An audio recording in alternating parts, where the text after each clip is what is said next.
Sophie Hutchinson now is in Clapham. Sophie, similar scenes of destruction where you are to other parts of London, and the same charge from so many residents that when the police were really needed, they were nowhere to be seen.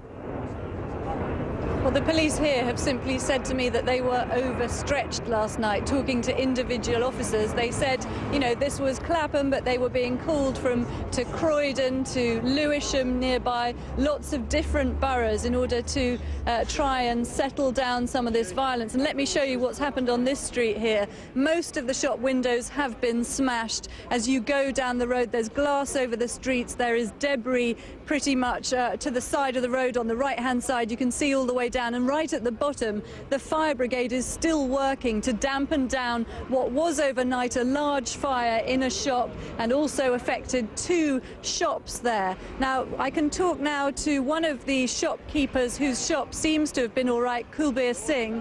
Kulbir, can you tell me a little bit about your shop? It seems okay, does it? It seems okay, yeah, and they tried to lift the shutter up, but they couldn't because it was an electronic shutter. But yeah, I can see that now, that the shop looks fine. The police warned you last night, did they? What time? What happened? I was at work. I was working about 7 o'clock, 7:30. There was a lot of police hanging around. So I come outside and I saw the shops was closing. So I asked police, I said, what's happening? What do you think? We should close it down? And they said, oh, well, you better close it down, you know. So I closed down at 8 o'clock and I went home. So when I went home, I switched the TV on, and there was trouble in Clapham Junction. I mean, it must have been a very anxious night for you. Very anxious night. I couldn't sleep, can you see? I couldn't sleep well, yeah. How are you feeling today? I'm feeling fine, yeah, but I'm just a bit worried. I'm a bit worried, you know. Worried about? I'm worried about my business, because this is my living. You know, and worried, no doubt, about tonight. That's it, yeah. Well, thank you very much for talking to us. Many of the shopkeepers here and residents are extremely worried about tonight, wondering what will happen. Back to you. OK. Sophie Hutchinson in Clapham, Jenny Hill in Croydon, and Adam Fleming in Ealing. Many thanks. Now let's have a look at the events leading up to last night's violence, the worst in the capital for decades. Last Thursday, 29-year-old Mark Duggan was shot dead by police in Tottenham in circumstances which are still unclear. On Saturday evening, peaceful demonstrations in Tottenham turned violent when 2 police cars were set alight. Hundreds gathered in the High Road and riots broke out. Several buildings and a double-decker bus were set on fire. Early on Sunday morning, a group began looting shops in the nearby Tottenham Hale retail park. By Sunday evening, trouble had spread to several other London areas. In Enfield, in the north, youths vandalised police cars and smashed shop windows. Missiles were thrown at police in Brixton and Walthamstow, Islington, Edmonton, and even Oxford Circus in the West End were attacked by the trouble. Well, the extraordinary scenes on the streets have put huge pressure on the police. The Acting Commissioner, Tim Godwin, says police numbers have been doubled to deal with the situation. The sheer scale and the scope of it has meant that we are already more than doubling the number of police officers that we've got out there.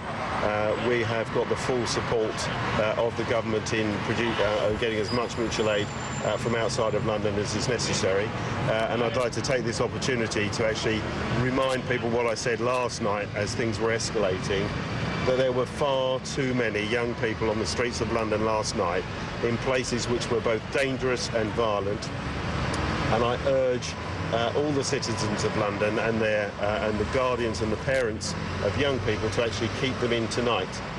We will be very robustly policing any events of disorder that we get tonight.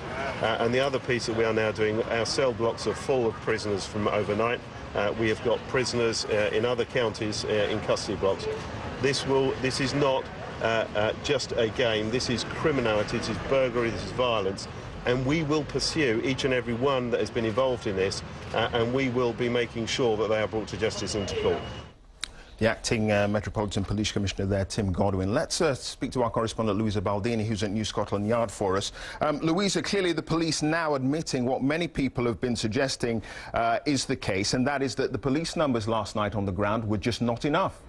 Yeah, 6,000 police officers were down on the ground. Many of them had been drafted in from forces across the country, 9 forces, I understand, as well as the British Transport Police and the City of London Police. But there was simply not enough officers to help. And in fact, the Metropolitan Police has admitted that this morning. The Assistant Deputy Commissioner, Stephen Kavanagh, said that the force was stretched beyond belief in a way never experienced before. And then in a further statement, the Met said last night was the worst seen in current memory for unacceptable levels of widespread looting, fires and disorder. And it's interesting that up until about an hour ago, the number of officers being promised by the Met for the next 24 hours was 13,000, and that has already been revised and increased to 16,000. So many more officers than we saw last night. Nevertheless, quite a considerable number of arrests were made last night, over 200 here in the capital, bringing the total over the last 3 days to over 450 arrests. But now all the prison cells here in London are full, and so prisoners are having to be taken to police stations outside the capital. OK, Louisa Baldini at New Scotland Yard, many thanks. Well, let's talk to our Home Affairs correspondent, Danny Shaw, who's in the studio with me now. Let's look at some of the criticism that the police are facing at the moment here in London. First of all, a lack of leadership at the top. Crisis because, of course, we know that the Commissioner has resigned and the acting Commissioner has resigned as well. Well, we've had 2 resignations. Sir Paul Stevenson, the Commissioner, and then John Yates, the Assistant Commissioner, resigned. That meant that Tim Godwin had to step up. Then you had a new person to come in, Bernard Hogan-Howe, the Deputy Commissioner. That has obviously created some uncertainty, some turbulence at the top, at a time when some of those people will be going for the job of Metropolitan Police Commissioner. So in the middle of all this, you then have the worst scenes of violence, that the Metropolitan Police has ever experienced, certainly in recent memory, which is exactly probably what the leadership team at the Metropolitan Police, just as they've been reorganising, don't want. So it's possible that some of the problems that surfaced on Saturday, when police were caught on the hop, may have, had been worsened by the fact that you had some uncertainty, certainly at the top of the Met, because of these changing personnel, changing roles and so on.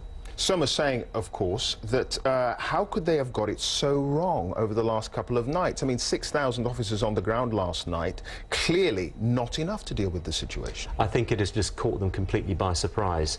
I mean, what we've seen before is there have been riots or disturbances in one particular place that have perhaps been followed by disturbances in the same location, and police have been able to deal with that kind of event.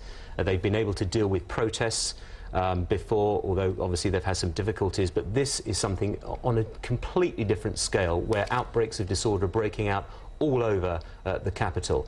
And that is why I think that it is being felt that the police have to take the streets back. The only way that they can do that is by increasing the number of officers. We're seeing it going up tonight from 6,000 to 16,000. They have tactics at their disposal. They have, if they wanted to, they could use police plastic baton rounds, for example. Hasn't been used before. They could get authorisation for that. That's one possibility. All right, we'll leave it there. Danny Shaw, Home Affairs correspondent, many thanks.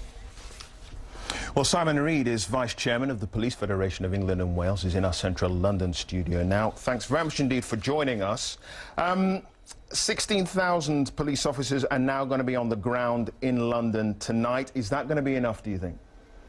Well, it has to be. That's their officers being pulled in from all around the country now. So huge numbers of officers. I'm sure they've made the calculation. They know what happened last night. So let's hope it is.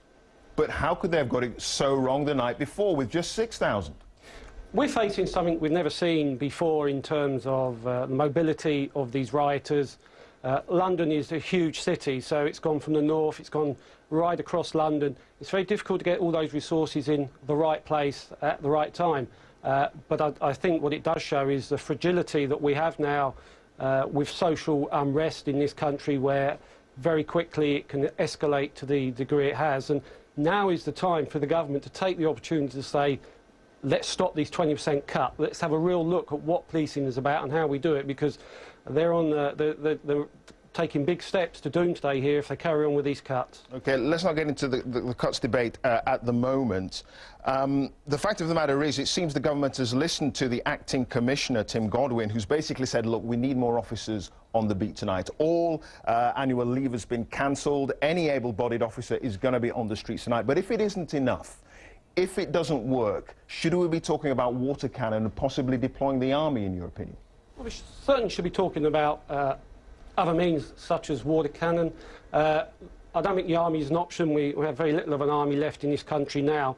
What will the army do that the police can't do? We need numbers of officers on the streets. That's what we need. It's not so much about the army, it's police officers, and it's getting them here.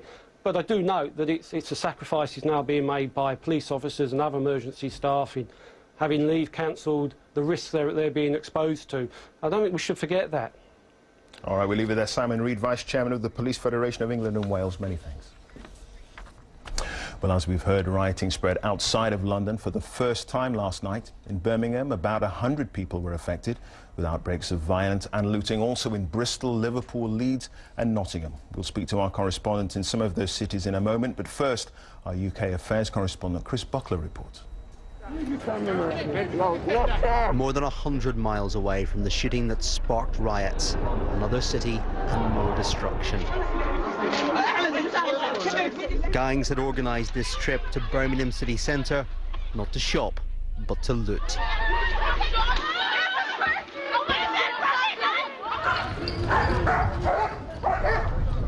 But what seemed to start in a shopping centre quickly moved out. Streets in flames. In many ways, this was a mirror of London. Police have called this copycat rioting.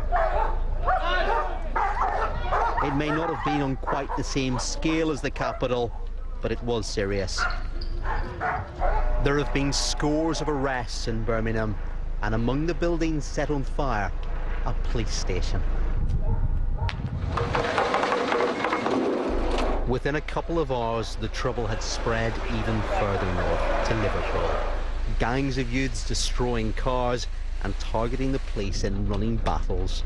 Bricks, bottles and golf clubs, some of the many makeshift weapons used by the rioters. Worried residents could only watch on as their streets were cordoned off to protect them and their property. In Bristol too, a night of destruction. Pictures of burning fires in city centres fast becoming the image of this summer. And it's costing both companies and communities. Here in Kent, Nottingham and elsewhere, police have had to deal with disorder, and they're making clear that it won't be tolerated. But they face the difficult task of removing the heat from a situation that didn't even start in these cities. Chris Buckler, BBC News.